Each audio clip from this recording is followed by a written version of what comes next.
We'll figure out the sound thing sooner or later.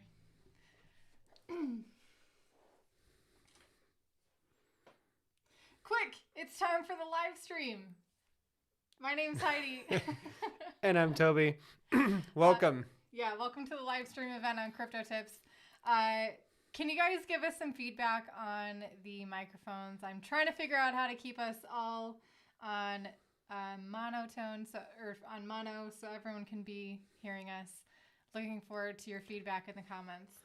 What do you want to talk about today, Toby? Oh, congratulations to our Patreon subs today. We did a good call today, so I'm really happy with the progress on that.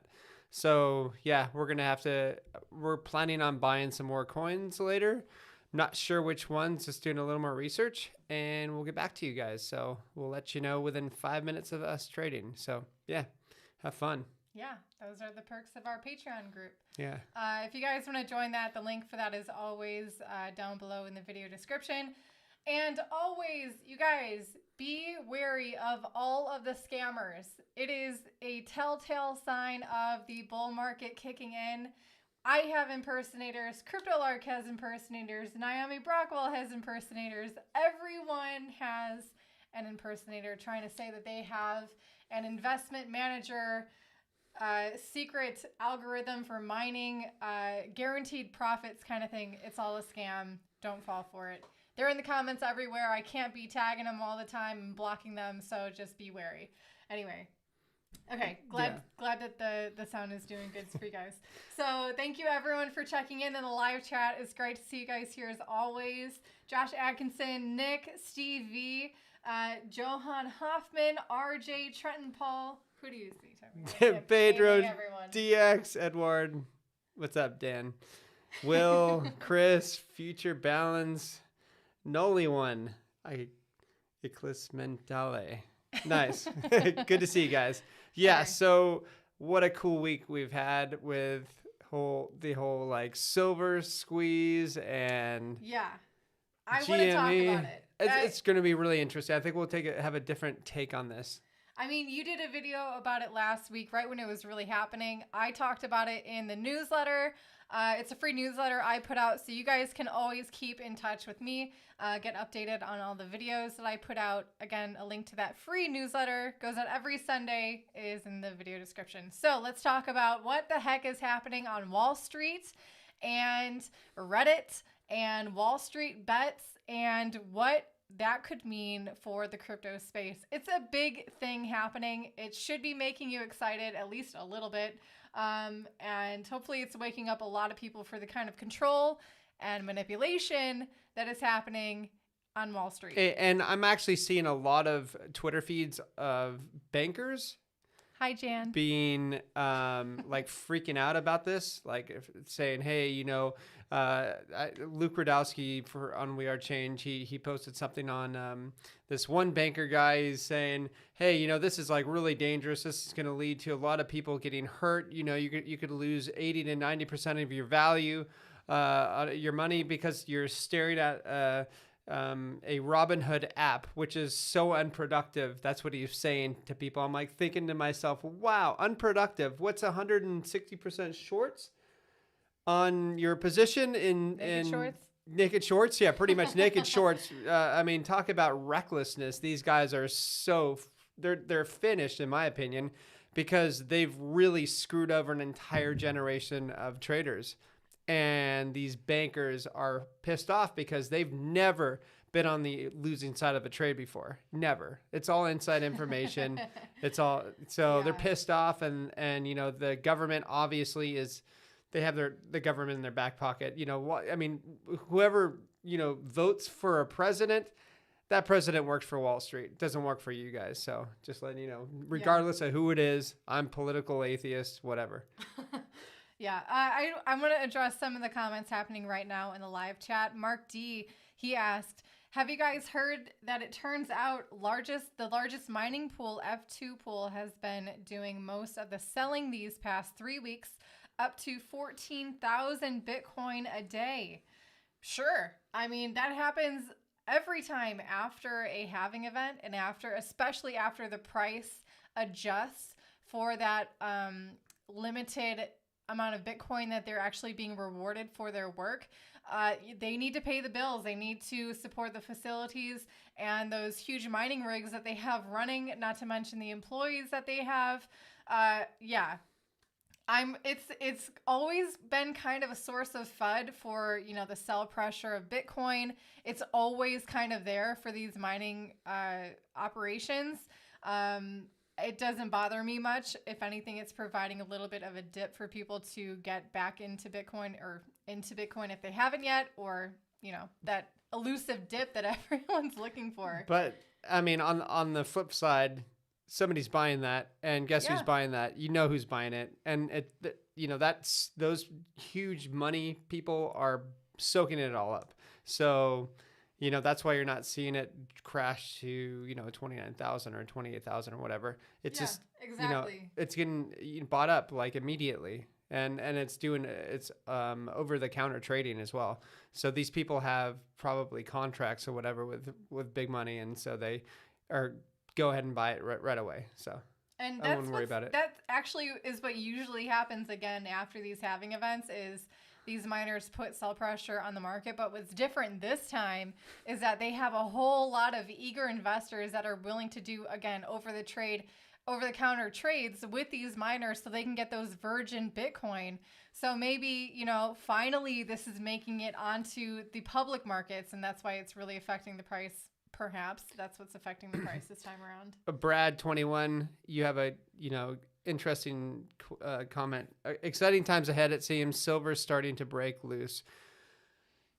Maybe. We'll see, because, I mean, a lot of this silver is not really there, okay? So unless they're buying silver, like actual Physical silver, and silver. taking delivery of that silver, Yeah. probably not going to make a big deal about it, you know. And also JP Morgan, who knows how much silver they have? You don't know how much silver they have.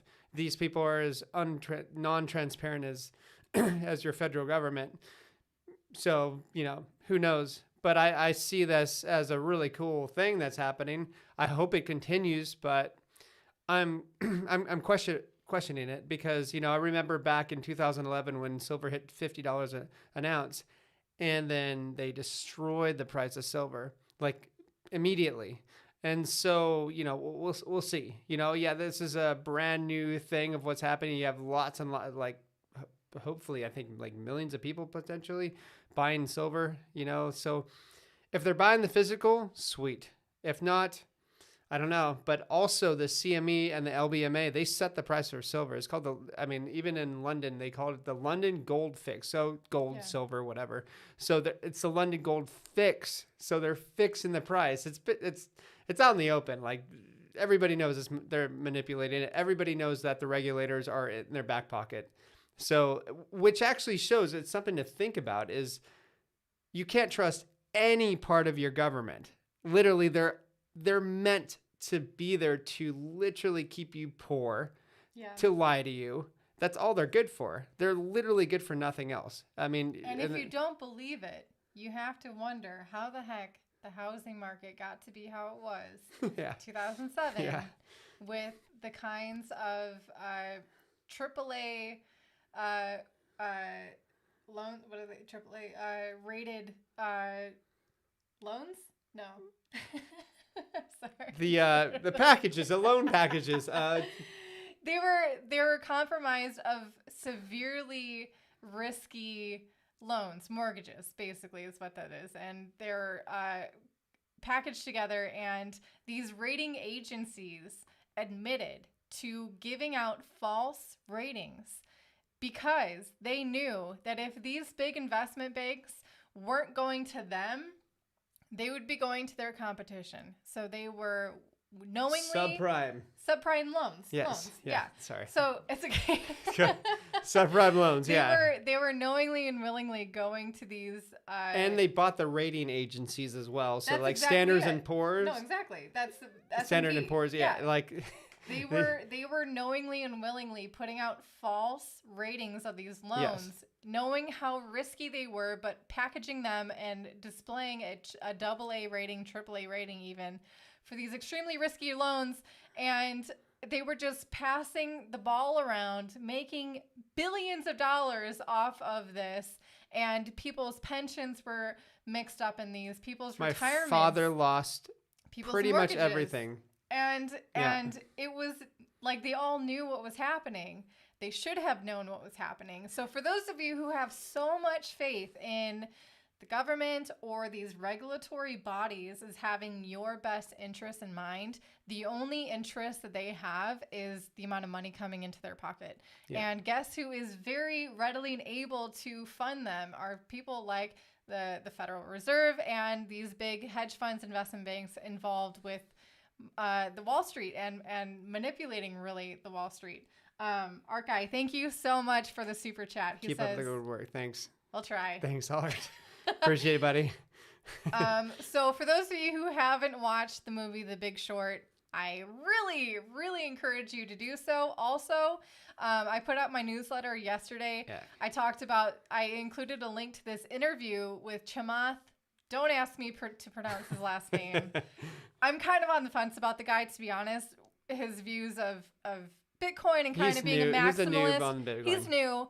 He's like one of those talking heads for Bitcoin on mainstream media. So he's providing some kind of utility for Bitcoin, but value for Bitcoin in the mainstream media. But what I really enjoyed with this particular interview where he was talking about retail investors and really defending retail investors and their ability to make wise or at least strategic investment decisions for whatever outcome they want to have to go through. And the CNBC interviewer, I don't know the guy's name, the guy on CNBC. If you're watching CNBC and you take any of those guys seriously, just go the opposite day when you're on mainstream media. You'll be golden. Don't. They're clowns. They're all clowns. They're horrible people. They work for big banks. They suck.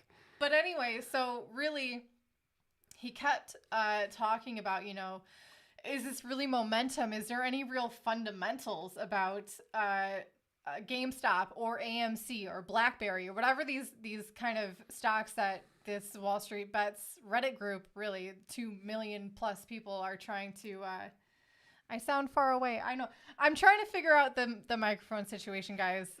I'm sorry. Today I was cooking all day, so I did not test out my microphone. But anyway, here's the information. That interview, it becomes painfully clear, especially if you watch the entire interview. It's like 25 or 30 minutes, I think. And really, you can't come away with that interview without thinking that CNBC and the guy who pays his paycheck, who's that? Who's the guy who owns all of mainstream media? Who are the people? Or like the one guy? Isn't there like one guy? There's plenty of people. But yeah, I mean, you have Ted Turner, Rupert Murdoch, but they are all part of the Council on Foreign Relations. That's off. The guys who are paying their paychecks are really trying to put the retail investor down, make them think they're worthless, make them think they need these regulators. They need someone to tell them what the heck to do with their money, because as long as someone is telling them what to do with their money, they're going to be on the other side of that. They're going to be earning money. Retail investors aren't going to be. Yeah. And now these investors who are really putting into demonstration this power in numbers and really unifying against Wall Street, they're making a lot of money. And these investment banks, these hedge funds aren't.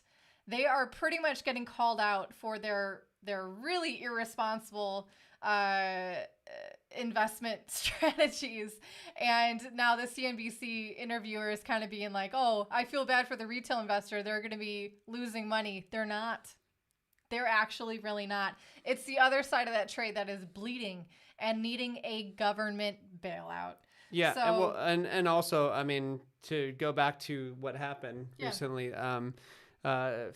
Far says Google deletes negative reviews. I think they deleted well over several thousand. Okay, yeah, 100,000 reviews. Yeah, about many thousands of reviews, and they just delete them of bad reviews because they're bought and paid for. So this is what you have. This is what happens when you're part of the it's a big what is it, party, and you're not. What does George Carlin say? It's a big club and you're not in it. Yeah. So yeah, very true. Honey Badger. Hey, Bitcoin What's Honey up from Badger, Ireland? great to Thank see you. guys. What's the crack?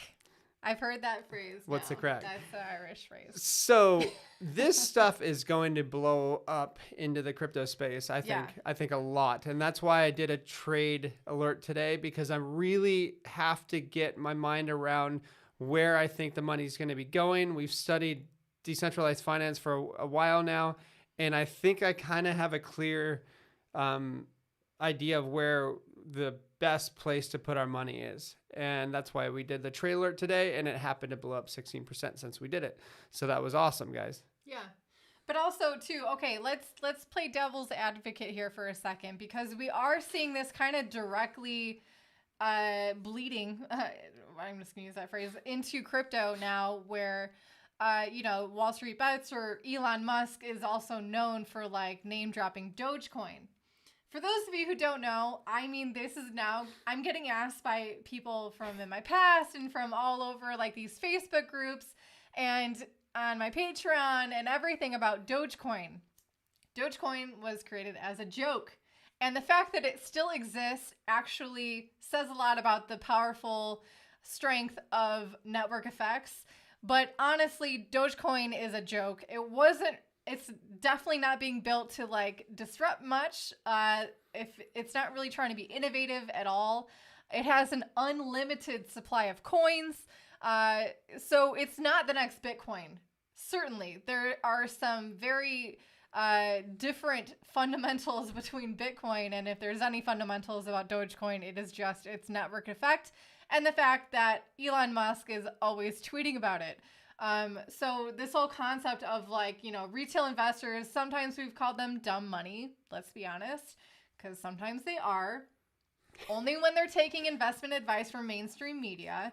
That's not to say that they're not able to decipher this, but cryptocurrencies are brand freaking new, and it's still a very abstract concept for a lot of people. So for those who are, kind of now seeing what's happening with Wall Street and getting locked out of Robinhood and really, now are on the search for like a free market or something that they can actually invest in freely, they're going to turn to cryptocurrency. And so they might not really understand yet the fundamentals behind Bitcoin, and they're hearing about Dogecoin. So there is a risk there about the lack of fundamentals and people pouring into Dogecoin. So the only thing I ever say about Dogecoin when people ask me is invest at your own risk. It's getting pumped because of the Wallstreet Bets. It was made as a joke. It's unlimited supply. It is like the darling of like the early crypto people. Yeah, but I mean, also on a positive note for Dogecoin, I mean, you can send Dogecoin from one end of the world to the other. Exactly. Almost immediately. So it's kind of, come on, it's not worthless. It's like technically like the bare minimum of a cryptocurrency, yeah. But even the bare minimum is vastly improved over any kind of way better legacy than a bank financial system. Oh my gosh, we actually just had a deal with a bank. Oh my gosh, I literally wanted to tear my hair out, which I don't have.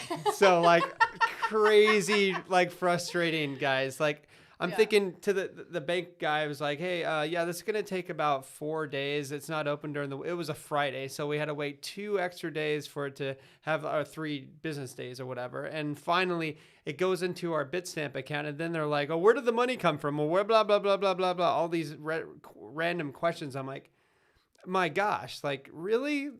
I hate this. I am so not used to this. It's kind of like, stepping into the Twilight Zone. It's like, what are you guys doing? Like, this is so old and archaic and not free. So yeah. Yeah. I hate traditional banking. I freaking hate it. We can't wait for crypto to be massively adopted and everyone shifts over. But until then, we're in this awkward middle ground. But anyway, so what I certainly think is going to happen is that people are going to wake up to this limitation being imposed on them by regulators, by governments of the stock market. Because let's be honest, for those of us who have been in crypto for a while, at least like 3-4 years, we got into crypto because of, maybe we've been called conspiracy theorists before. Maybe it's because we saw what's happened in the past and where is it going in the future. We want to be ahead of it. We want to support something that's actually, a real option exit strategy for people. And now that we're seeing, there's that kind of person, but now we're seeing other people who might have at least had a little bit of faith in Wall Street and their ability to earn money on stocks.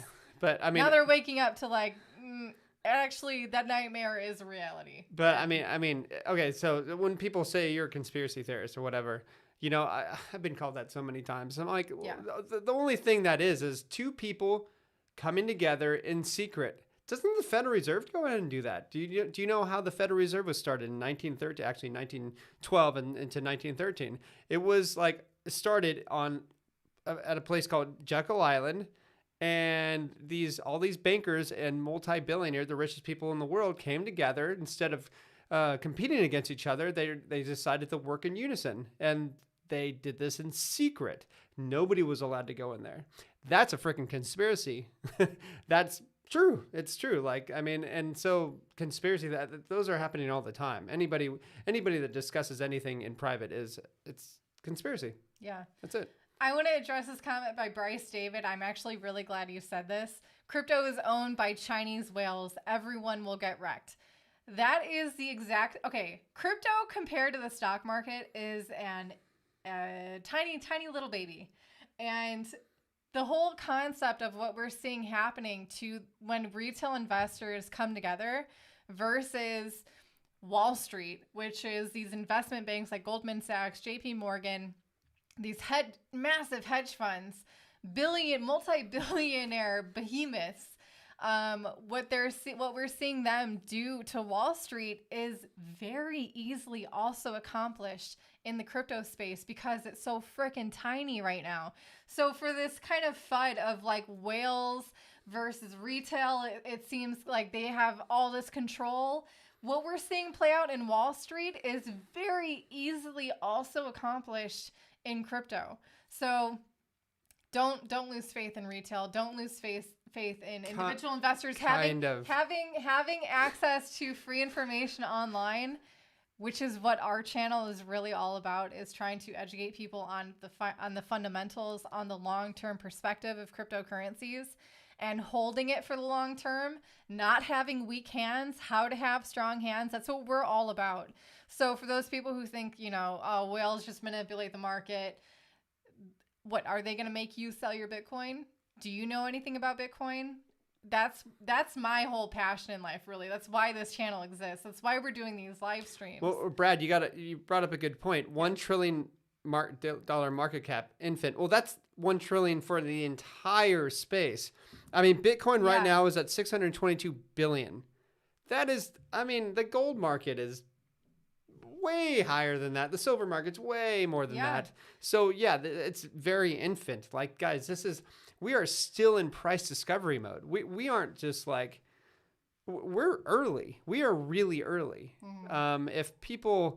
I don't think people understand how early they are in this space, because I talk to them, are like, oh, I really would like to, I don't have enough, I'm just thinking to myself, you have plenty. If you're in this space right now and you're in the right coins, it's going to be life-changing for you. You're better off investing than not investing. At least a little bit. I mean, why not? Yeah. Are you just going to keep waiting? I'm not trying to inspire any FOMO or anything. And going back to what Heidi said about, like, how is this different than Wall Street or whatever, or how is this different than stocks or whatever? This is really different from stocks, because stocks can issue stock certificates without telling anybody. They don't need to make it known to anybody. Really, they actually don't. They can increase the supply without telling anybody. Whereas, you have blockchain, you have like Bitcoin, you can't print more. You know what I mean? So it's like so much safer, so much more transparent than anything stocks have ever done. So yeah, it's way, way, way different. And Wall Street's going to have a really hard time manipulating the price because it's such a tiny market. Yeah. Yeah. Gareth is saying, do you think that maybe some of the money that has been put into crypto by the big institutions will be taken out as they need the money. Then the price of crypto may go down. Here's the thing that I want you to, for those of you who are also asking about this, I've thought about this as well. You know, all this hype of these big publicly traded companies are buying Bitcoin as their reserve asset to tuck away, to save, to benefit from the appreciating price that comes from a limited supply hard asset. What if they want to take profits? Well, here's the thing I want to ask you to counter that is the price the only thing you care about for crypto? Or what kind of utility do you find in using a cryptocurrency outside of its appreciating price? Because that's very important. And that will determine how strong your hands are in this crypto space. It's not just about having strong hands to make more profits. Sure, that is a great effect of holding on to Bitcoin or some cryptocurrencies long term. What's an even better reason to hold long term is because to have this tool that you can use for transactions in the future, the more Bitcoin you have, the more Bitcoin you can use. If you only, if it's only for taking a profit and then you're going to sell all your Bitcoin, what are you doing? Well, also, if you are worried about the price, you have to understand that, okay, so one entity drops Bitcoin. So what? I mean, there's, take a place in line to buy, because there's plenty of people that are trying to buy it over the counter, and there's not a lot of supply. All of the mined Bitcoin is being taken up. It's being gobbled up almost immediately. So, I mean, how many hundreds of thousands of different corporations are out there or whatever that are worth billions and then want to protect themselves from rampant inflation, rampant currency printing? I'm not worried at all about anybody dumping their coins. And in fact, I welcome that, fine. If people want to take profit, bring it on. If some of the hedge funds that had been shorting the crap out of, AMC and GameStop have, lost a lot of cash and need to raise some capital, and they decide to buy some or sell some their Bitcoin to raise that capital to cover their margin costs, then hey, bring it on. That's fine. It doesn't mean Bitcoin is dead by any means. No. I mean, I've heard this argument back in 2016, 17. Yeah, it is an old one. It's an outdated one, but it still keeps kicking But around. it's a good question, because I think a lot of people are probably wondering the same thing, and I don't blame you, because at first I wondered the same thing, and then I educated myself on why, what's actually happening in this space, and it made me, I can just sleep great at night. I don't care. Yeah. So yeah. Any final thoughts?